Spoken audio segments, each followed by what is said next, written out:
Okay, welcome back to Montober. Today is a viewer request from Todd, who requested I review The Mist and also discuss what I think it would have been like if Darabont directed Godzilla 2014.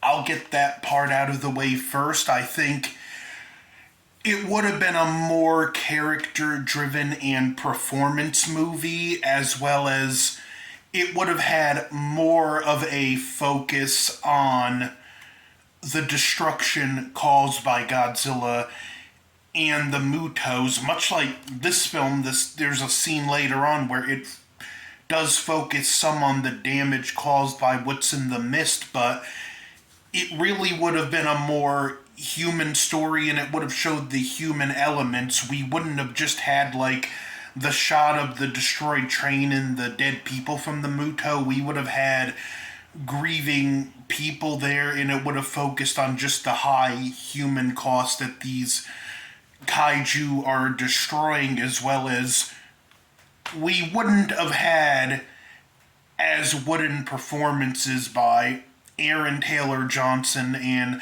Elizabeth Olsen, even though to a certain degree I can defend why Aaron Taylor Johnson was kind of unreactive and kind of dull looking in that movie, because he probably went through several days with little to no sleep, and when you're in that way, you kind of get in that mode. Plus, I think like we also would have had more shots just selling the. Not that Gareth Edwards didn't do a great job with that, but Frank Darabont, he would have done a better job selling the scale of the movies, and he wouldn't have, again, like I said, more of a human cost. He wouldn't have held back. The movie would have pushed more into horror territory with what these creatures are capable of. But that being said, now to get into The Mist, starring Thomas Jane, my favorite Punisher. And Thomas Jane was a great choice because he is just such a solid actor who gives just solid performances, and he really pours his heart into it, like a scene at the end, or just in The Punisher, how he just sold that dull, quiet rage. The premise is simple, and nice Dark Tower reference in the beginning. His character paints movie posters, and he's obviously working on a poster for a Dark Tower movie. But there's a storm, damages the house, also the boathouse, and he goes to confront his neighbor about it, who they're not in the best terms with, but it's kind of he's kind of angry, but it's quickly derailed because the neighbor's 1980s BMW is destroyed, and he's like, I was mad, but that car was nice. I feel sorry for it. And the neighbor agrees. I'll tell you what, I'll come by later with the insurance information so we can exchange. And he's like, okay, I'm going into town. I need to get some stuff to some plastic and whatnot to cover the big hole in the house.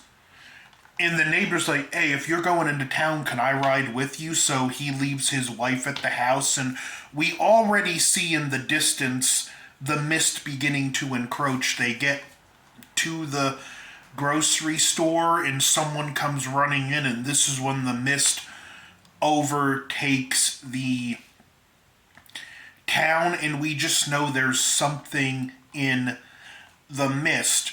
We see evidence of it, but not what it is, and probably the most just eerie, unsettling, you could call it scary too if you want, horror moment in the entire movie is with Melissa McBride, who Darabont would later go to cast in The Walking Dead. Her character, like, I have kids at home, they're waiting for me. And, like, even Thomas Jane, he's like, I have to think about my kid and no one will help her. And she opens the door, walks into the mist. We don't hear screams. We hear absolutely nothing. And that's more unsettling than if we had heard a blood-curdling scream. And it just goes to people trying to adapt. We have someone get killed in the loading bay by this creature we don't see that just has these spiked tentacles that just grabs him and rips him out. And then we start to have the conflict in the movie where some people, like the neighbor, don't want to believe it. And this is the point where I can't like the neighbor anymore because he's like, this is revenge. I sued this place. Y'all are trying to get back at me. And he's very confrontational, not wanting to believe the truth. And even Thomas Jane's like, come on, I'm not lying. Just please believe me here. And like, he is trying to reason with the neighbor who ultimately leaves. We never see him again, as well as a guy who wants to get a shotgun from a pickup truck, and all we see of him again is his torso because they tie a rope around him to see if he can make it. And it's one of those things, when you're pulling the rope, this thing's getting pulled back violently, and when you're pulling the rope and it's bloody, like, maybe you should stop pulling it. But again, it does a great job building suspense with not showing a lot of what is in the mist. We have one character, Carmony, who's like a crazy religious extremist. And I'll say, your tolerance for this movie can very well depend on her. The first time I seen it, I liked it. The second time I watched it a few days later, and this was years ago, I hated it. And it was because I found her just super annoying. Now I've come to the point where it's like the Texas Chainsaw Massacre, where this isn't the most rewatchable movie. And one cool thing on this set, it's a 2-disc. It has a color and black and white version. I watched the black and white version. I feel it looks better in black and white, and there's an introduction from Frankdarabont, and he even said if there was a director's cut of this movie, it would have to be the black and white movie.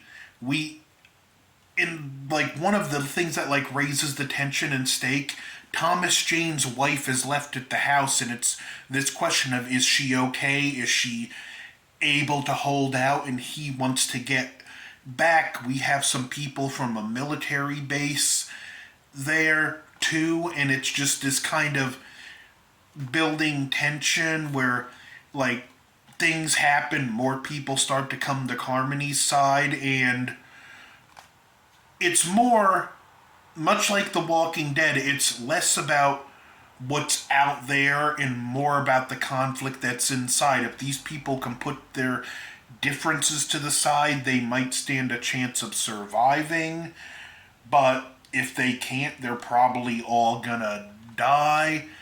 There's a break-in incident with these bugs getting in. A few people get killed, one gets burnt up, and it leads to a raid on the nearby pharmacy where they get attacked by these spider creatures. And by this point, like, pretty much everyone is on Carmony's side, and this woman is psycho. She's not a true believer. She's like, God demands human sacrifice, and I'm like, lady, you're out of it.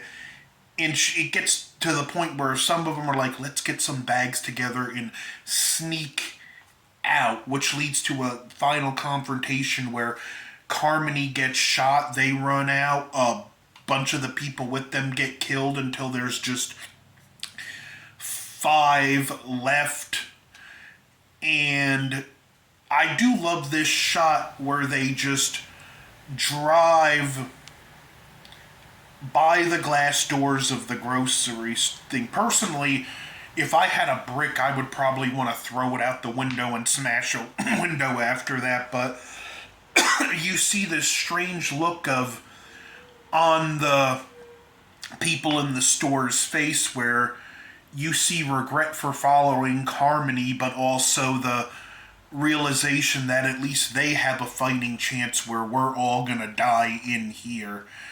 They get back to Thomas Jane's house, and we see the spider's got his wife. His son's asleep, he doesn't see it. and they just drive. They go down the interstate. We focus on the destructions. We see this giant abomination of a creature, and the vehicle runs out of gas. And Thomas Jane, he like grabs the gun and he looks at the people in the car. And what's great about this scene is you hear noise in the background, and this ending is just tragic. And like they all like nod yes, and he like, I got 4 bullets, and he's like, I'll figure something out for myself. And we see his son start to wake up, and the camera just zooms out, and you hear 4 gunshots, and then he's just freaking out in the car, and he just snaps, and he goes into the mist, and he's screaming, come on, come on, and nothing happens. And then we see a shape coming towards him in the mist, and it's a tank. And the military is fighting this off. They were literally seconds away from getting rescued. And like Thomas Jane, he pours so much into this performance where he just lets it all out. The horror, the anxiety, the torment over what he did, that he's destroyed himself even though he's still alive, that if they had just waited a few more seconds they would have been just fine. And like the final snap on his sanity in one of the army convoy trucks where they're taking civilians to refuge. There's the woman that left the store at the beginning of the movie with her kids. They were just fine. And it's one of those, it's like, just, that's like the knowledge of knowing if he had left with her, maybe his wife would have been alive. His family would be intact.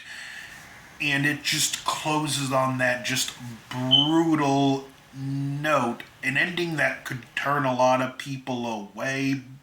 A very impactful ending that the only reason I think it really works as well as it does is because of Thomas Jane's performance in the scene.